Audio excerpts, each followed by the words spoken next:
bienvenida a todos a este tiempo y también especialmente a los que nos ven por YouTube.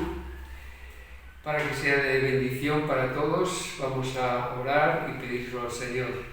Oramos. Nuestro Dios, nuestro Padre Celestial, ponemos este tiempo en tus manos, Señor. Abrir tu palabra lo hacemos con reverencia, lo hacemos con mucho respeto y mucho temor y temblor, Señor, porque sabemos de la responsabilidad que es exponer tu palabra, pero también sabemos que estamos siendo guiados por el Espíritu Santo y es a Él a quien le pedimos, Señor, que nos guíe, que nos ayude, que nos dé sabiduría y comprensión para exponer tu palabra conforme a tu propósito y a tu voluntad. Pedimos, Señor, que bendigas esta tarde, este tiempo, Señor, y que acompañes a todos aquellos que todavía estén en camino, Señor, que tú los traigas con bien. Te pedimos tu bendición en el nombre precioso de Jesucristo. Amén. Amén. Bien, pues el estudio está en Romanos, estamos en el capítulo 11 y vamos a hacer una lectura desde los versículos 11 al 16, que es el pasaje que sigue exactamente al que expuso el hermano José Emiliano el martes pasado y que en mi Biblia titula La salvación de los gentiles, aunque vamos a hablar más del pueblo de Israel, de los judíos, que de los gentiles, pero es el título que viene aquí en mi Biblia. Dice así el texto: digo pues, ¿han tropezado los de Israel para que cayesen? En ninguna manera, pero por su transgresión vino la salvación a los gentiles para provocarles a celos. Y si su transgresión es la riqueza del mundo y su defección la riqueza de los gentiles, ¿cuánto más su plena restauración? Porque a vosotros hablo, gentiles, por cuanto yo soy apóstol a los gentiles, honro mi ministerio, por si en alguna manera pueda provocar a celos a los de mi sangre y hacer salvos a algunos de ellos. Porque si su exclusión es la reconciliación del mundo, ¿qué será su admisión, sino vida de entre los muertos? Si las primicias son santas, también lo es la masa restante, y si la raíz es santa, también lo son las ramas. Hasta aquí la lectura de la palabra de Dios, que la bendiga. En este nuevo pasaje del capítulo 11 parece que Pablo sigue en la línea del pasaje anterior, continúa reflexionando, razonando sobre la situación de Israel, aunque aquí lo hace guiando hacia su futuro. En una primera lectura del pasaje encontramos que es bastante difícil de comprender, parece un poco confuso. Yo cuando lo enfoqué al principio, preparar el estudio, pues también dije, bueno, pues estoy un poco en blanco, ¿no? Necesito la guía del Espíritu, como siempre, pero esta vez que me guíe para ver cómo empiezo, ¿no? Porque es un poco difícil. Pero con la ayuda del Señor, la idea que tengo es de simplificarlo para entenderlo y que podamos de esa manera captar la idea.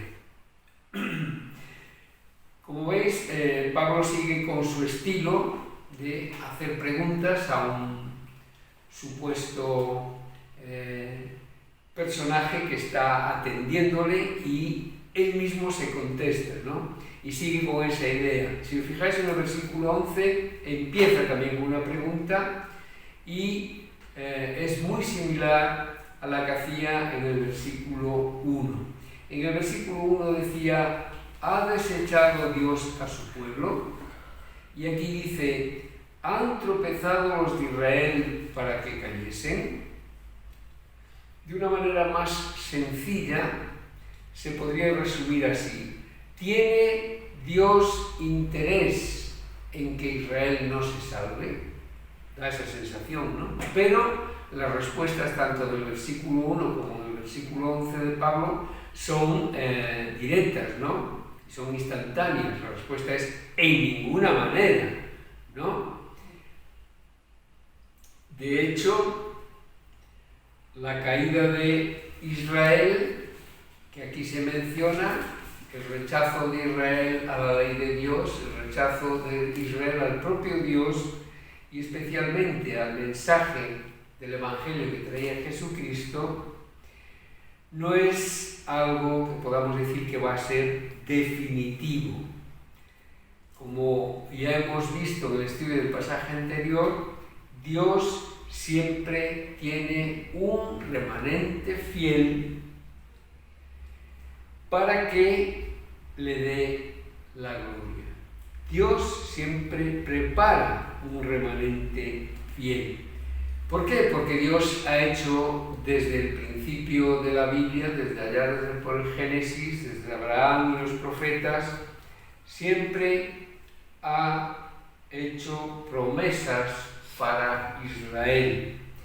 Y son promesas que se van a cumplir. Todas las promesas de Dios se cumplen. Entonces, por encima de nuestra visión, que es corta, evidentemente, hay una visión mucho más larga y un plan y un propósito divino, de manera que la forma en que el Evangelio ha sido recibido por los judíos y los gentiles es parte de ese plan soberano de Dios.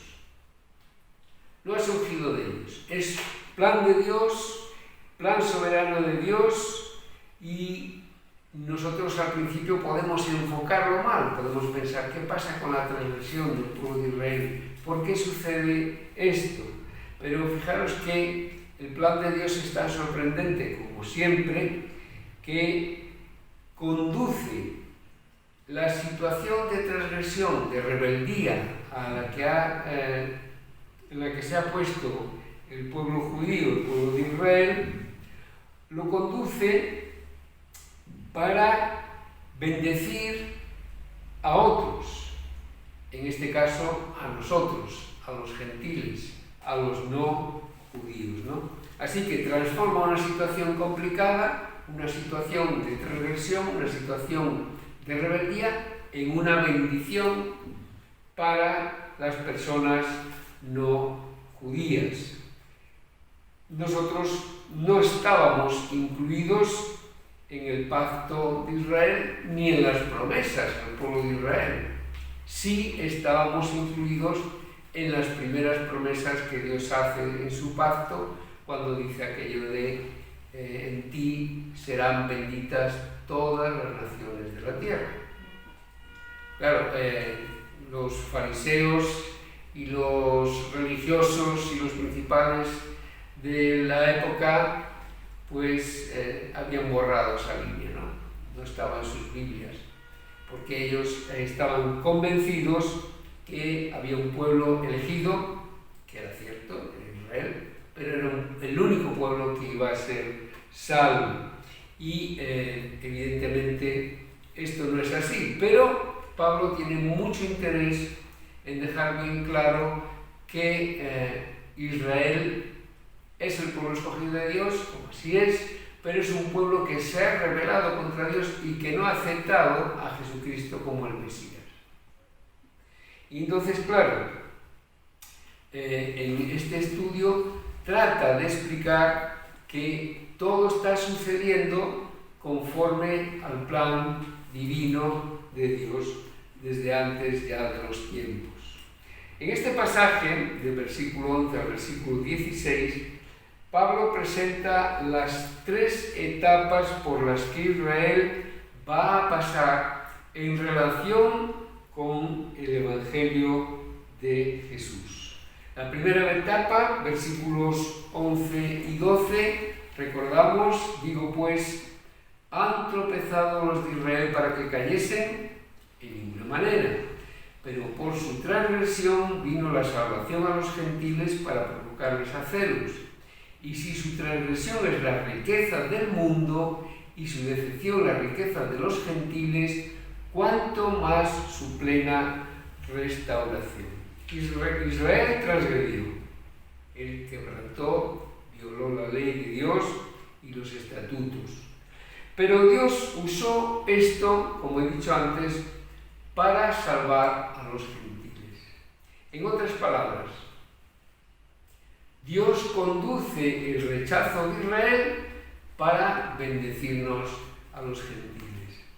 El mensaje del Evangelio es llevado por mandato directo de Jesucristo a todas las naciones. Todos recordamos el mensaje de Mateo 28, 19 y 20, la gran comisión. Id y haced discípulos a todas las naciones, bautizándolos en el nombre del Padre, del Hijo y del Espíritu Santo, ¿no? Enseñarles las cosas que yo os he enseñado, Mateo 18, 19 y 20. Así que Jesucristo directamente da la instrucción para que el Evangelio sea anunciado a todo el mundo. No hay excepciones. Y cuando comienza la Iglesia, lo vemos ahí en el libro de los Hechos, pues vemos que hay una forma de trabajar de los apóstoles que se va repitiendo. Pablo lo hacía así. Llegaba a una ciudad y lo primero que hacía era ir a, sabemos, la sinagoga. Perfecto. ¿Y qué hacía la sinagoga? Predicaba el Evangelio de Jesucristo. Al predicar a la sinagoga se producían dos grupos: los que creían, que eran una minoría, y los que no creían, que eran una mayoría, con el añadido de que los que no creían se ponían violentos. Exacto, se ponían además violentos. Entonces, vemos que esto sucedía en todas las ciudades. Como consecuencia, los predicadores, al ver que los judíos no los aceptaban, los rechazaban, ¿qué hacen? Se vuelven a los gentiles, ponen la predicación del Evangelio para los gentiles. Y de esta manera la Iglesia va creciendo y se va formando, pero se va formando con creyentes judíos y gentiles, ¿no? Sin distinción de raza. Imaginaros que si en el segundo paso, en el segundo momento, cuando predica en la sinagoga y predica a los judíos, imaginaros que se convirtiesen todos los asistentes a la sinagoga, todos los judíos. Pues, hola, buenas tardes, puede pasar. Pues sucedería que el cristianismo, el Señor ya buscaría la manera, pero sucedería que el cristianismo en principio se convertiría en un movimiento específico para el pueblo judío. O sea que el pueblo judío viviría esa renovación, solamente ellos, pero la historia muestra cómo Dios siempre hace de manera que el Evangelio cumpla la expectativa que hizo en su promesa a Abraham, que serán benditas todas las naciones. Y ese era el plan y así es como iba a suceder. Entonces, su transgresión, la transgresión del pueblo judío que menciona ese versículo 12, y que incluía el rechazo de la mayoría de los judíos al Evangelio, ha enriquecido al mundo, como dice el versículo 12. Si su transgresión es la riqueza del mundo. En la segunda etapa que nos señala Pablo, los versículos 13 y 14, que recordamos, estamos en el capítulo 11, versículos 13 y 14, porque a vosotros hablo gentiles, por cuanto yo soy apóstol a los gentiles, honro mi ministerio, por si en alguna manera pueda provocar a celos a los de mi sangre y hacer salvos a algunos de ellos. En esta segunda etapa que presenta Pablo, los gentiles hacen que Israel sienta celos. También lo decía en el versículo 11. Para provocarles a celos. Algo que Pablo está como diciendo que es una de las metas de su ministerio. Por si en alguna manera pueda provocar a celos a los de mi sangre. Pablo desde los capítulos anteriores que venimos estudiando, prácticamente desde el capítulo 9, muestra el amor que tiene por su pueblo, por el pueblo judío. Y muestra el sufrimiento que él siente al ver el rechazo del pueblo judío, del rechazo que tienen hacia Jesús, hacia el verdadero Mesías, ¿no? En el versículo 13, Pablo, al hablar de su ministerio como el apóstol a los gentiles, manifiesta su deseo de honrar ese ministerio, y una de las formas de hacerlo es con miras a que por medio de él pueda provocar a celos a sus compatriotas, de manera que acepten la fe, abandonando su idea de ser salvos por medio de las obras de la ley, y de esa manera puedan ser salvos igual que los gentiles. Porque a vosotros hablo, gentiles, por cuanto yo soy apóstol a los gentiles, honro mi ministerio, por si de alguna manera puedo provocar a celos a los de mi sangre y hacer salvos a algunos de ellos.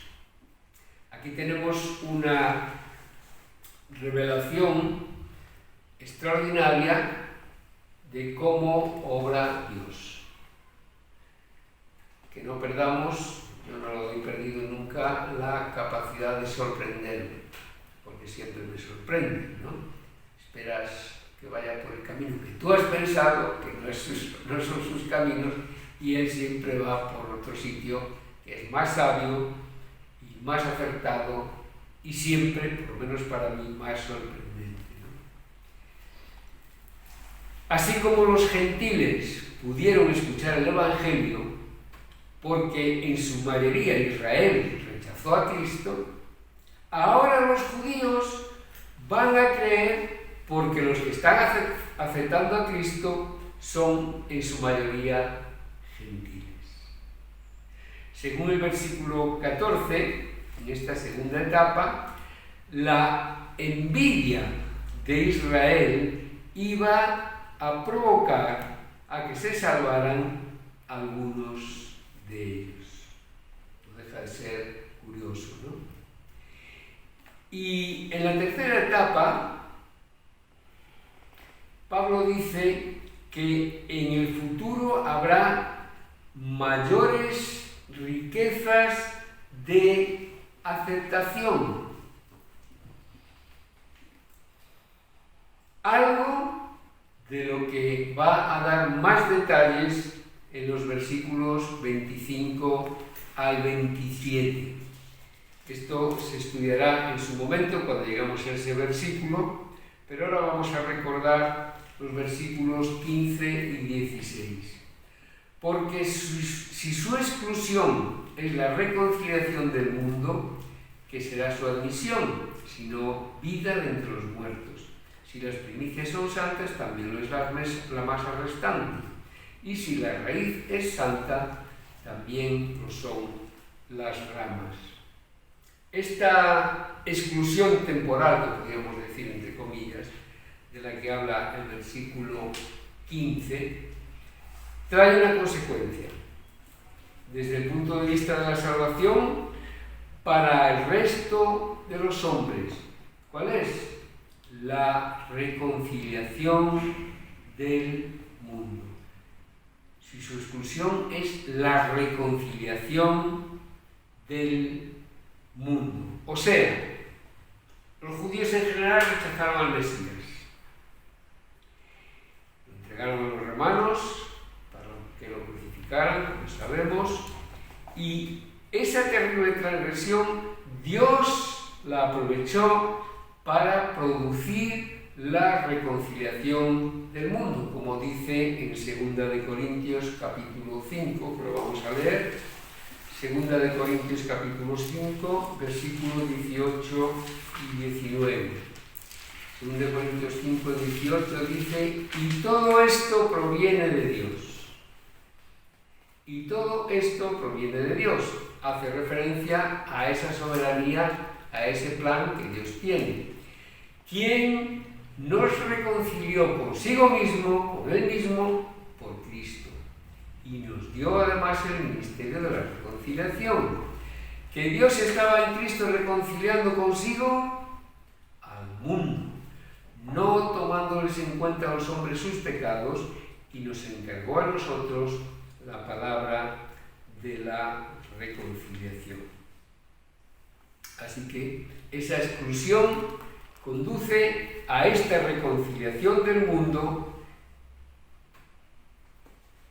debido a que los judíos, sin ellos percatarse, rechazan al Mesías, lo envían a la cruz y están cumpliendo el plan divino de la salvación, sin ellos saber. Pero en el plan de Dios se cumple el plan de Dios, y gracias a ese rechazo del pueblo judío, Dios nos conduce a la reconciliación por medio de Cristo con Él mismo. Una reconciliación que de otra manera sería imposible, inviable, porque el hombre no tendría capacidad ni nada que ofrecer a cambio de ese pecado con el que estábamos separados de Dios. El versículo 16, con el que finalizamos el pasaje que nos toca hoy, es difícil de interpretar. Hay interpretaciones más complicadas en las que no quiero entrar, pero posiblemente la interpretación más sencilla es que el versículo 16 quiere decir que el remanente fiel de los judíos debe de ser visto como las primicias de una cosecha muchísimo mayor que vendrá después. Como he dicho antes, Pablo más adelante va a hablar, a partir del versículo 25, de esa restauración de Israel, y también hay muchos pasajes que nos meterían en ese estudio en el Apocalipsis, pero no vamos a entrar ahora en ello porque sería otro estudio mucho más amplio, ¿no? Pero la idea es esa, ¿no? Que hay un remanente fiel de los judíos. En ese remanente ya está Pablo, como él argumentaba en la lección anterior, de que él es judío y por tanto forma parte de ese remanente, y son los primeros, digamos, ¿no? Son las raíces, los primeros que van a producir que haya después una rica cosecha del pueblo de Dios que se convierta y que crea que Jesucristo realmente es el Mesías. Aquí podemos entender muy bien que la fe en el Evangelio que tienen judíos como Pablo es una señal de que un día habrá muchos como él. Pablo quiere que los cristianos judíos de la Iglesia de Roma entiendan que Dios no ha rechazado al pueblo judío. Y Pablo tampoco lo ha hecho. Evidentemente él está defendiéndolo y está orando por ellos continuamente, ¿no? Y por tanto, la Iglesia de Roma, los judíos creyentes en la Iglesia de Roma, tampoco deben de rechazar a esas personas que no quieren saber nada de Jesucristo como el Mesías esperado, ¿no? Hay un mensaje tremendo, creo yo, en la relación de Dios con su pueblo. Es un mensaje que circula a través de toda la Biblia, como Dios ama a Israel, ¿no? Y es una nación que Él separa con propósitos definitivos que serán cumplidos en el reino del Mesías. Amén. Amén.